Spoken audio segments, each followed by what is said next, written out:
ちは、リカルです。今回のお出かけリカルは横浜1泊2日の Vlog です。まずは横浜ベイホテル東急にやってきました。こちらのホテルで待ち合わせをして街へ行きます。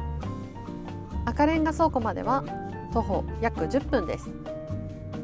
オクトーバーフェスが開催されていました。ちょうど10月に行ったので絶賛開催中でした。すごく人が多くて賑わっていました。人気のイベントですよね。秋の本場ドイツのビールやソーセージが楽しめます。私たちはオクトーバーフェスやってることを知らずに行ったんです。なので人の多さにびっくりしました。この横浜の景色いい感じですよね。気候も気温もとっても気持ちいいです。青空も見えています。それでは中に入っていきます。こちら赤レンガ倉庫。この赤レンガ倉庫の前のオクトーバーフェスのエリアは人が大行列で、チケットをね持ってる人たちの列ができていました。で、私たちはオクトーバーフェスに来たわけではないので奥のエリアへと行きます。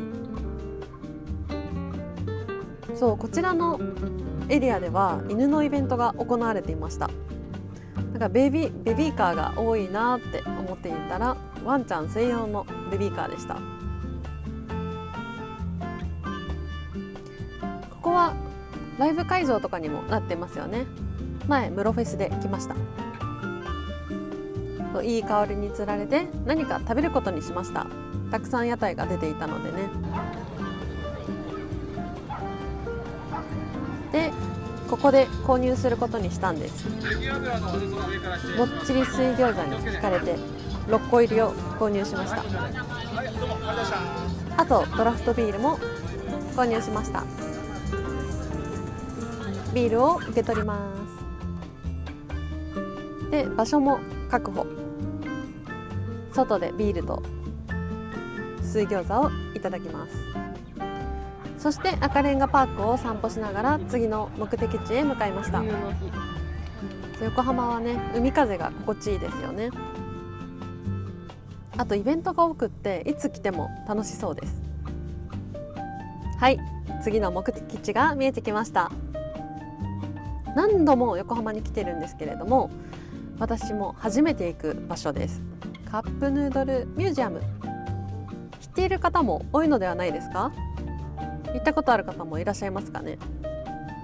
オリジナルカップが作れる体験型ミュージアムです。整理券を受け取ってミュージアムを先に見学することにしました。ここから始まったん、1958年元祖。1958年からカップラーメンは始まりました。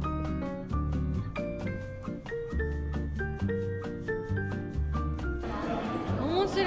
初めて来たのでね、びっくりしました。このカップラーメンのパッケージの数がものすごくて。日清ラオウ。スパオ懐かしい。今なくなったと思う。今なくなっちゃってるんですね。確かに。UFO 定番ですね。UFO やラオウがあります。一平ちゃんとどっちが好き？一平ちゃんもあります。あ、そうなんや。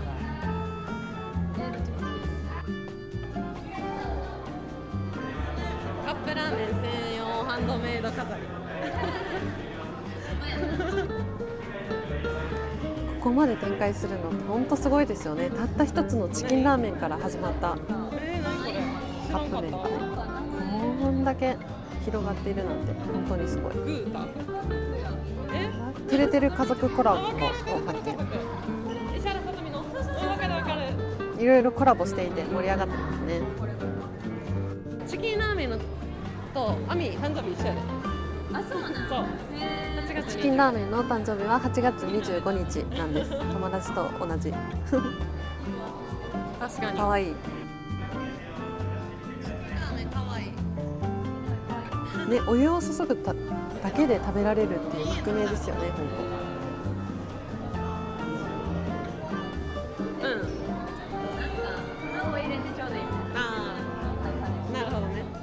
私たちも記念撮影してます。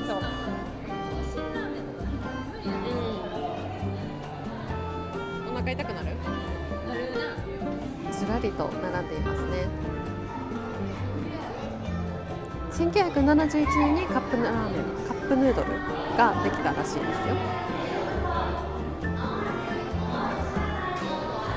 本当宇宙食のようですよね。で、世界進出が始まりました。海外でもよく見ます。こういうトムヤムクンみたいなのも好きなんよ。美味しいよね。文字やデザインが国ごとに違うんですって。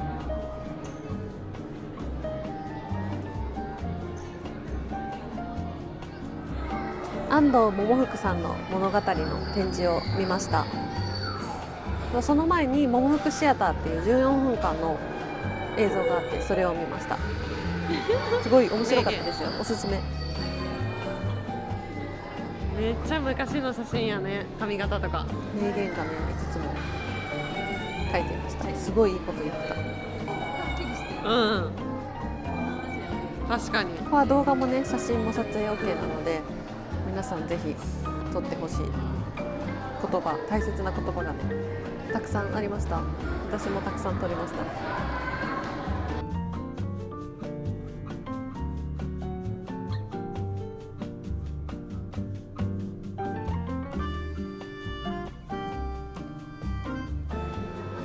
発明家ですよね。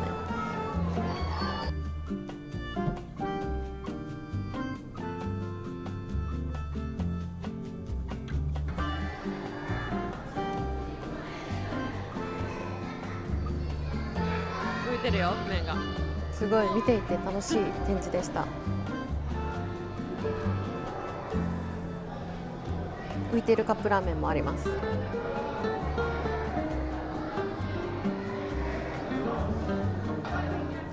クリエイティブシンギングの基礎、たくさん味わえた展示でしたね。本当私名言好きなんですよね。その人の思いが爆発してるというか、心の奥底にある思いというか。90歳を超えても新しい夢に挑戦したそう。人生に遅すぎるということはない。本当そうですよね。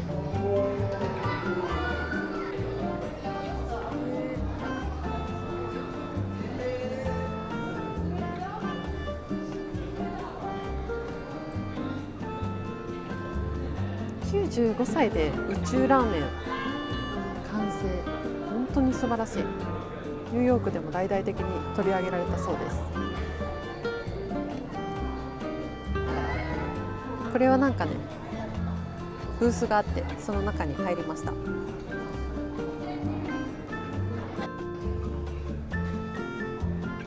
こういうモニュメント、こういう展示もあって楽しかったです。ネバーギブアップ。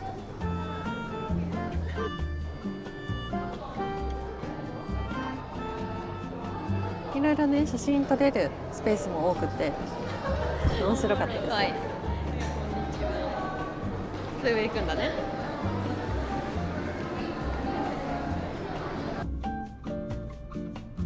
この後、このカップヌードル、オリジナルカップヌードルというのを作ります。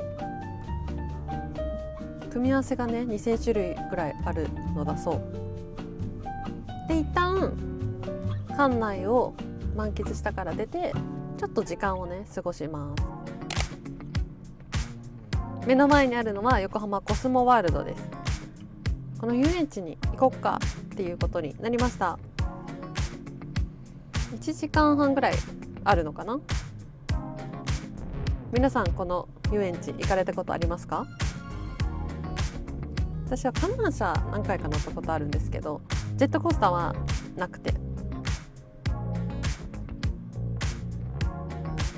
意外とね、キャーキャー叫んでる人たちがいるなっていう印象です。そう、スピードも速くって面白いのかなってここ通るたびに思っていました。で、チケットを購入してスリルを味わうことにしました。イエーイ。この一緒に行ってた友達とは中学生とか高校生の頃よく一緒に遊園地行ってたから再び大人になってジェットコースターに一緒に乗ります。スピニングコースターっていうアトラクションなんですけど、めちゃくちゃ怖かったんですずーっと叫んでました。めっちゃ楽しかった。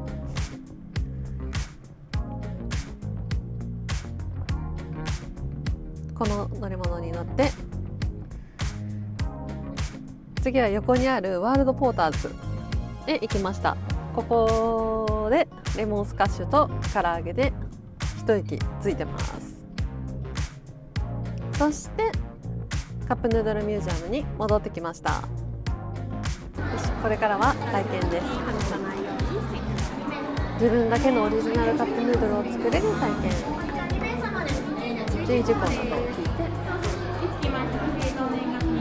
大体1時間ぐらいでね作れました。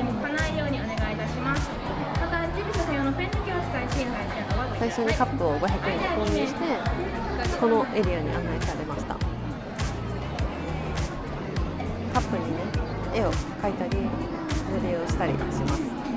でたまたま友達がこの日誕生日、共通の友達が誕生日だったので、そのメッセージも書きました。これは別のエリアでチキンラーメンの体験です。面白いですよね。大人気で人が本当に多いんです。観光客の方もいらっしゃいますし、家族とかね、友人とパートナーといろんな形の人たちがいました。もうエンタメですよね。大人気な場所でした。で自分たちもこうやって体験できるから楽しいです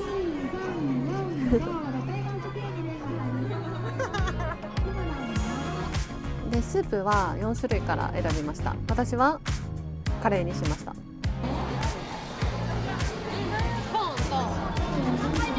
この具材も4種類選びました。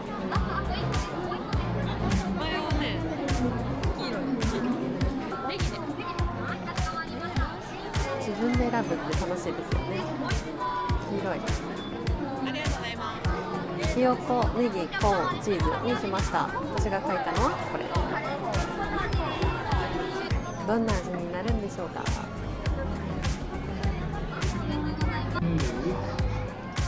何人ものスタッフさんがいろんな工程をね見せてくれて、それを体験しながら次のエリアへと進んでいくっていう感じでした。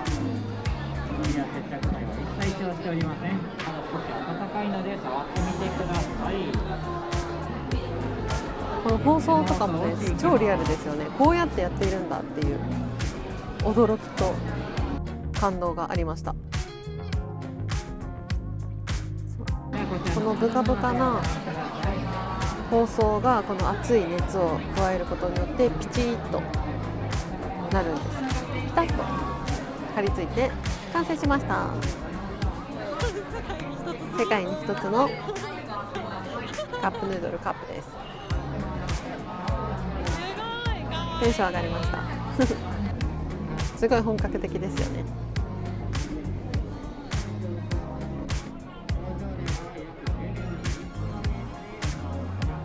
最後にこれ見たことある人いますか？エアパッケージにカップヌードルを入れるんです。空気を入れてめちゃくちゃ可愛いこんなバッグになってます。マイクカップヌードル完成で、最後はミュージアムショップでこのグッズを購入しました。あまりにも可愛くて、行かれたことない方はカップヌードルミュージアムおすすめなのでぜひ体験してみてください。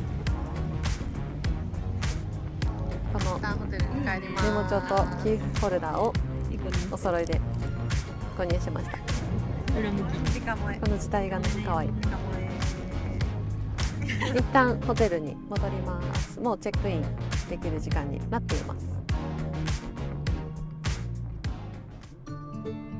横浜ベイホテル東急、初めて泊まりました。みなとみらい駅直通の好立地でクイーンズスクエア横浜内にあります。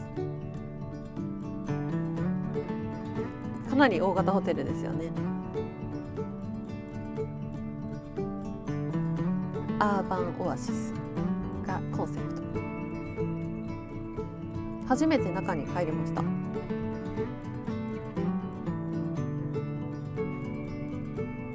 港側のね、オーシャンビューが人気らしいです。私たちのお部屋は6階でした。早速中に入っていきましょう。ルームツアーです。今回は東急横浜東急ベイに1泊します。ちゃんもえとどんな景色なのでしょうか。開けてみましょう。お、海が見えるかも。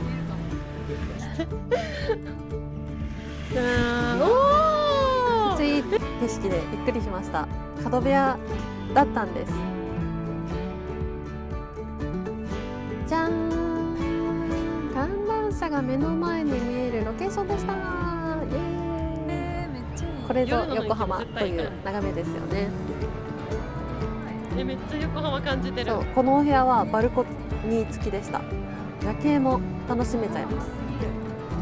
めっちゃ横浜撮ろう。バスルームは大きめのバスタブでゆっくりと湯船に浸かれる感じでした。こ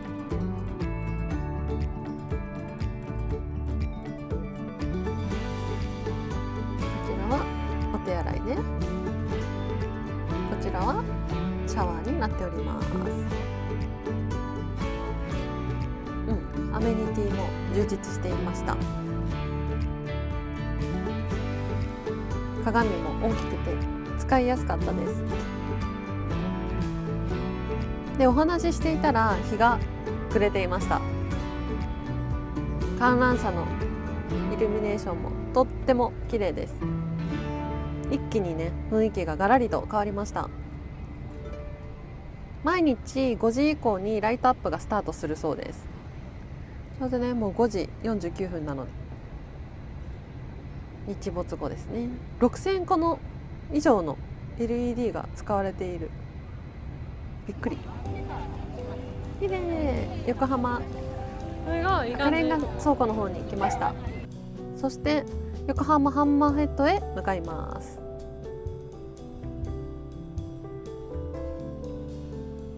みなとみらいにある商業施設です。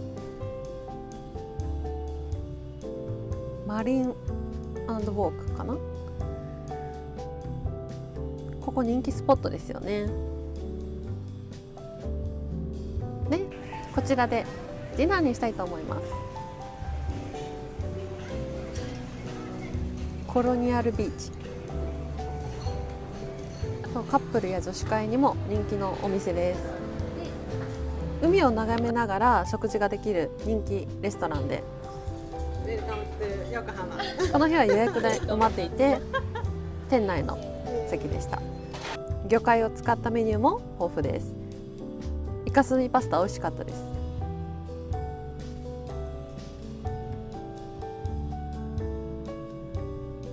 で、2軒目も行ったんですけどいっぱいで、こちらの中華をテイクアウトすることにしました。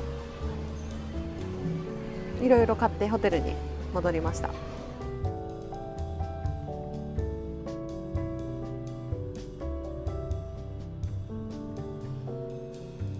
夜のみなとみらい結構ね静かでしたよ。そしてここからサプライズラブブをね2つ持ってきてて友達にあげたんです。お土産？開封動画撮ります。ありがとう。イエーイ。開封。この種類があるんです。もうそう。それで1個だけシークレットって言って、黒い感じのラブブで、それ以外はこの色。いい感じ。じゃあちょっと開けてみましょう。ドキドキするよね。めっちゃ嬉しい。なんかラブブってこういう体験を売りにしてる。なるほどな。そう。見ちゃっていいのかな。あ、でもこのまままだほらビニール袋に入ってるから。うん。じゃん。ややば。開けましょうか。ちょっとちちょっとゃうやん。だけちゃう。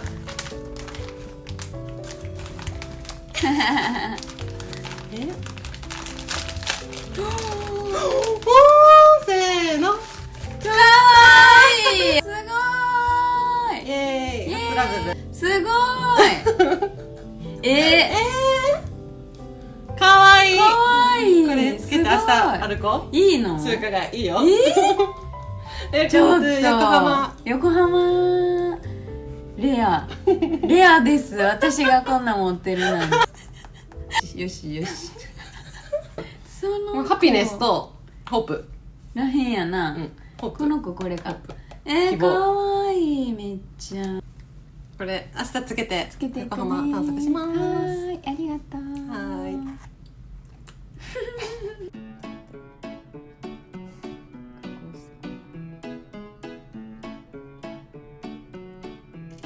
友達がね喜んでくれたからサプライズ大成功でした。やったー。そしてこの後夜食にさようなら。ありがとう。カップヌードルもいただきました。もったいなかったけど一緒に行った人と食べるのは特別感がありますよね。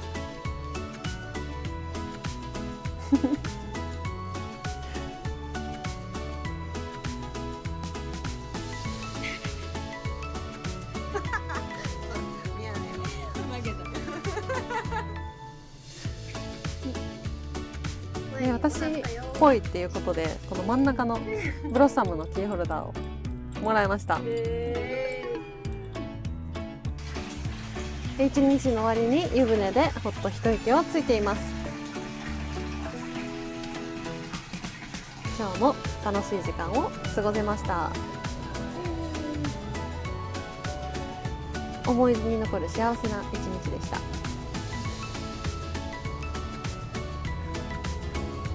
おやすみなさい。朝ですね。おはようございます。朝起きて歯磨きと洗顔をしてこのパックから一日がスタートしました。こちらはルハクというブランドのフェイスバッグです。オーガニックコスメブランドになっております。すごい肌がね潤うマスクとなっています。香りも良くて癒し時間です。お花のような香りがふんわり香るんです。美容成分もひたひた。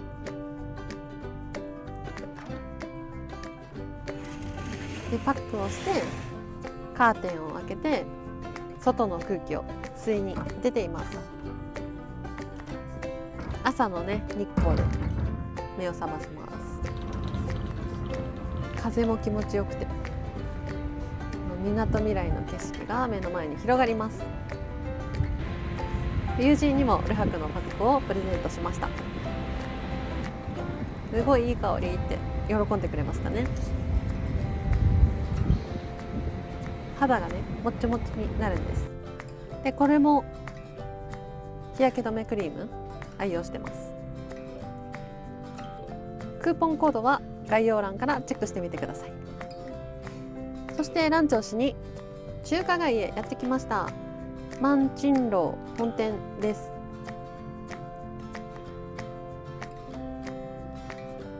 ここ教えてもらって初めて来たんですけどすごい人気のレストランだそう。130年以上の歴史ってすごいですよね。老舗です。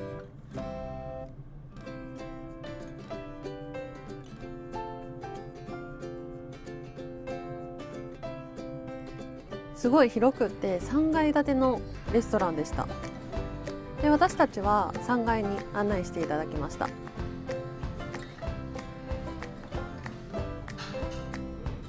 そう個室があったり宴会場もあります。まずはチンタオビールで乾杯しています。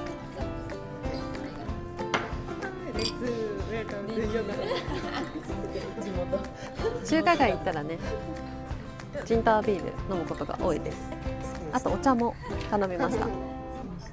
中国のお茶って美味しいですよね。か弱いわね。メニューも豊富でした。どれ頼むか迷っちゃいますよね。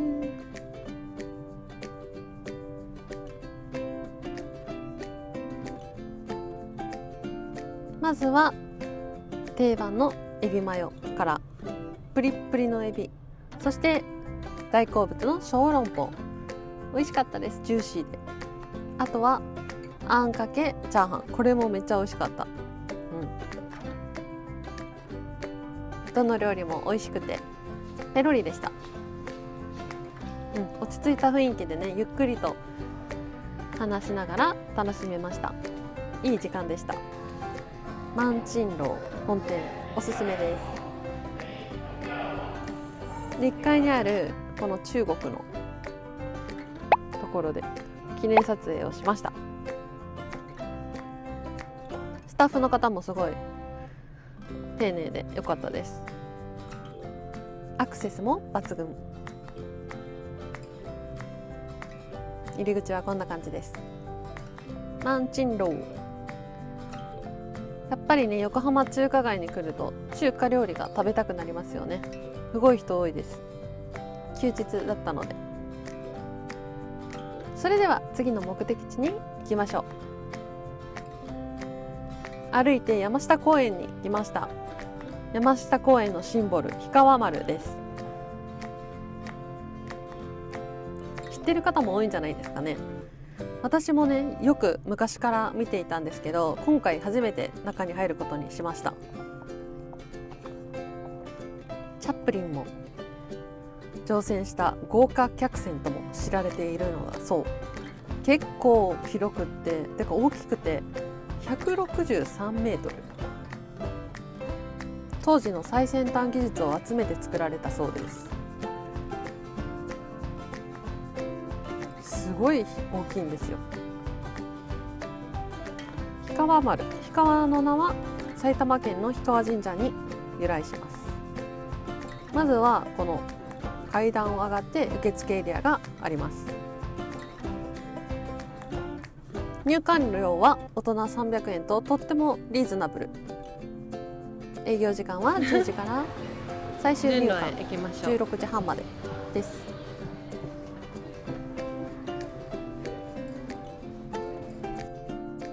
この場所で実際チャップリンも食事したと言われています。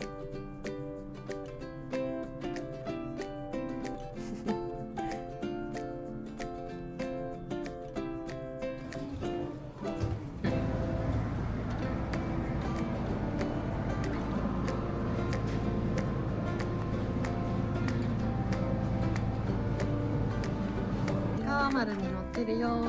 横浜に萌が来ました。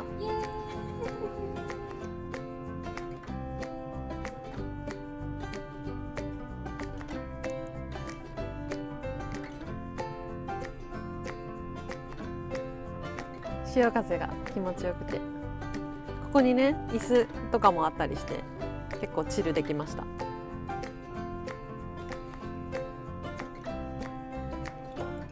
ここからの景色はみなとみらいが一望できます。船の上からね、海と街の両方を感じられます。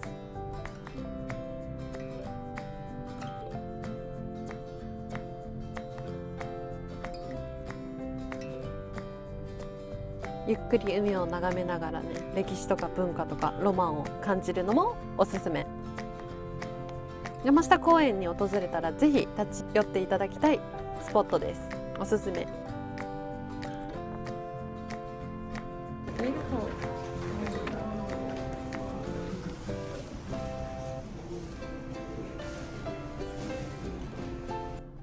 で、氷川丸から歩いて臨港パークまで向かいます。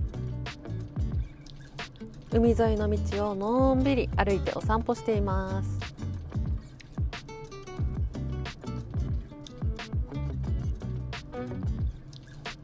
インターコンチがドーンと見えますね。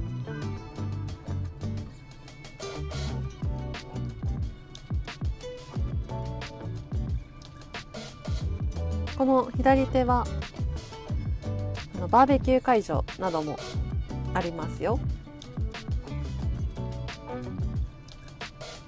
空と海の青が広がるこの景色が大好きです。観覧車も見えていますね。ザ・横浜ビュー。右手にはベイブリッジ、左手にはみなとみらいの街並みといった景色でございます。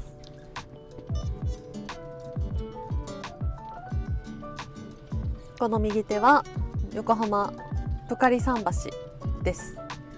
船が止まるところですね。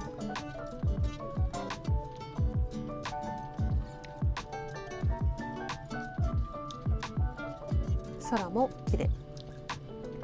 目的地の臨港公園に到着しました。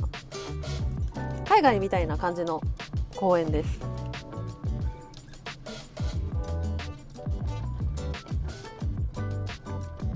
臨港パークは横浜みなとみらい最大の公園。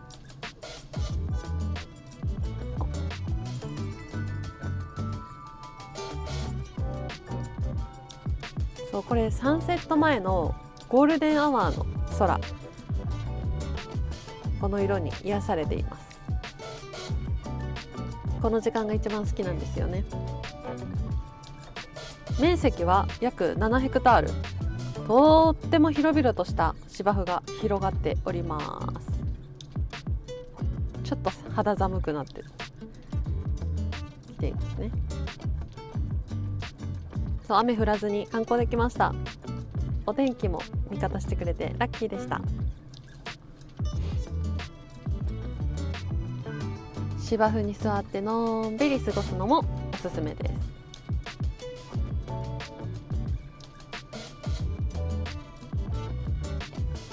休日はピクニックやジョギングを楽しむ人も多いです。結構走っている人いました。すごい港町横浜らしいゆったりとした時間が流れています。そして夕食は高梨ミルクレストランに来ました。クイーンズスクエア横浜の1階にあります。ミルクが主役のレストラン。このワインはオーストラリアワインで美味しかったです。毎日のミルクをもっと楽しく。いろんなチーズがあって自分で選べるんですよね。味付けとかも岩塩をつけたり、クラッカーと一緒にいただきました。メイン料理はハンバーグにしました。デザートはガトーショコラです。カフェのような空間でゆっくり過ごせました。いかがでしたか？今回の動画はここまで。横浜観光1泊2日の内容をお届けしました。少しでも旅の雰囲気が伝わっていたら嬉しいです。最後まで見てくださりありがとうございます。チャンネル登録、高評価もぜひお願いします。また次の動画でお会いしましょう。次回の動画もお楽しみに。さようなら。